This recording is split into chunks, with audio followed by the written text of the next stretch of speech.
Depuis la nuit des temps, l'humanité n'a cessé d'évoluer. Nous avons inventé la parole, les mathématiques, les armes et l'électricité.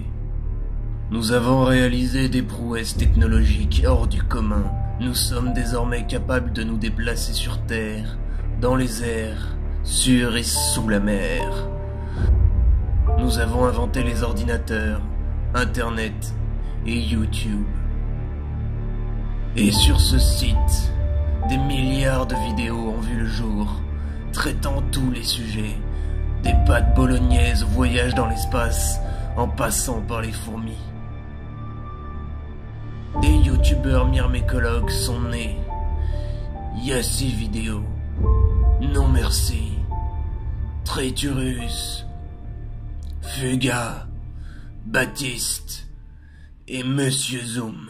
Ensemble, ils veulent faire découvrir leur passion pour ces insectes, faire découvrir ce monde inconnu à la plèbe, ce petit peuple de cons qui pue la...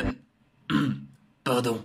Enfin sorti de son hibernation, ce crétin de Zoom sort enfin une nouvelle vidéo.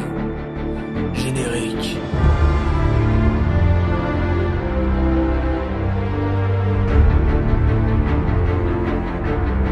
Bonjour à tous, ici Monsieur Zoom. Pardon. Bonjour à tous, ici Monsieur Zoom et bienvenue pour une nouvelle vidéo, la diapose. Cette partie de la vidéo s'adresse aux néophytes qui ne savent pas ce que c'est que la diapose. Les autres, regardez quand même, ça me fait des vues. Bon, la diapose, si vous avez des fourmis endémiques, depuis l'année dernière, vous savez sûrement qu'elles en ont besoin, comme tout bon travailleur a besoin de faire une pause dans l'année. Bon, alors pour simplifier le terme, je dirais que c'est un peu comme une hibernation. La colonie, y compris la reine, arrête son activité, plus de ponte, peu ou pas du tout de nourriture consommée, et surtout plus de sorties à l'extérieur où elle risquerait de geler sur place. Parce que oui, la diapose se passe en hiver. Thanks, Captain Obvious. Elle dure donc généralement 2 à 3 mois où les fourmis sont terrées dans leur nid, ferment en général les entrées pour garder un minimum de chaleur et surtout pour pas se faire attaquer. Cette diapose n'est pas décidée par les fourmis à partir du moment où il fait très froid. Vous imaginez si jamais un jour de juillet il fait moins 2 degrés par exemple, les fourmis se diraient que c'est l'hiver et hop, c'est parti pour 3 mois, ce qui entre nous est sacrément con. Alors, par quoi est dirigée cette mise en route de la diapose? Eh bien, les fourmis disposent comme d'autres animaux d'une horloge biologique interne qui décide à un moment de l'année que c'est l'heure d'aller dodo. Je vois plus ça comme un calendrier qui informe les fourmis en gros du jour qu'on est et paf, le 15 novembre par exemple, les fourmis vont se coucher. Bon, après je parle pas mal de dodo mais les fourmis ne dorment pas, elles sont plutôt dans un état ralenti.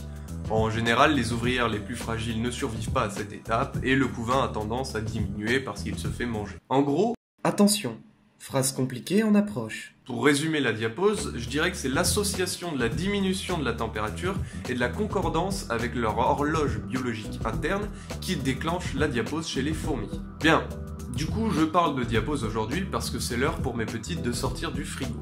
Parce que oui, quand on élève des fourmis en captivité, il est nécessaire de faire baisser la température lorsqu'on remarque que les fourmis sont en diapose. Les signes sont multiples, mais en général, on observe un arrêt de la ponte, des ouvrières qui sortent de moins en moins, et une activité au sein même du nid beaucoup moins présente. Bon, on va pas y aller par 4 chemins, la diapose a été mortelle pour mon cas. Mes aphénogastères subterranéens n'ont pas survécu, et ma colonie de Lasius niger, qui comportait plus d'une centaine d'individus, y est passée complètement aussi. J'ai pas du tout envie de vous filmer ça, parce que ça me fait un peu de mal de voir autant de cadavres. Par contre, mes 2 gines Lasius SP ont survécu sans problème. Ce que je comprends pas alors, c'est pourquoi elles ont survécu, alors que toutes les autres sont mortes. Pourtant, j'ai fait la diapose de la même manière chez toutes ces espèces. Néanmoins, il faut que je vous dise quelque chose d'important. La diapose, c'est un peu l'épreuve de survie par excellence chez les fourmis. Dans la nature, la sélection naturelle est sans pitié. Naturellement, les plus faibles vont mourir alors que les plus forts vont survivre. C'est à 100% le cas chez les fourmis. Du coup, le bilan est catastrophique de mon côté.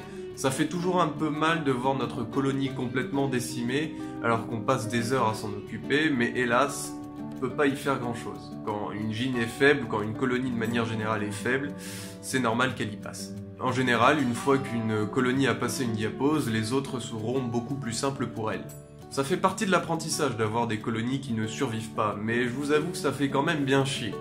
Au final, sur mes 3 colonies en diapose, une seule a survécu sans couvain. Voilà, à travers cette vidéo, j'essaye de vous partager un petit peu les hauts et les bas, enfin aujourd'hui c'est plutôt les bas, en ce qui me concerne, que je peux avoir en tant qu'éleveur amateur de fourmis. Sur ce, malgré les résultats pas terribles de cette année, j'espère que la vidéo vous a quand même plu et que vous avez pu en apprendre un peu plus sur la diapose de manière générale. Moi, les fourmis, c'est une de mes passions et ce n'est pas parce que ça s'est mal passé cette année que je vais tout arrêter, foutre un coup de pied dedans et tout revendre sur le bon coin. J'ai encore mes Messors, mes Camponotus exotiques, ma Crématogaster et mes 2 Gines Lasius fraîchement sortis de la diapose que je dois encore dorloter. Si jamais vous avez des questions, des remarques, vous pouvez me laisser un petit commentaire. Aimez et partagez la vidéo, bien entendu si elle vous a plu. Moi, je vous fais des bisous et je vous dis à la prochaine. Bye!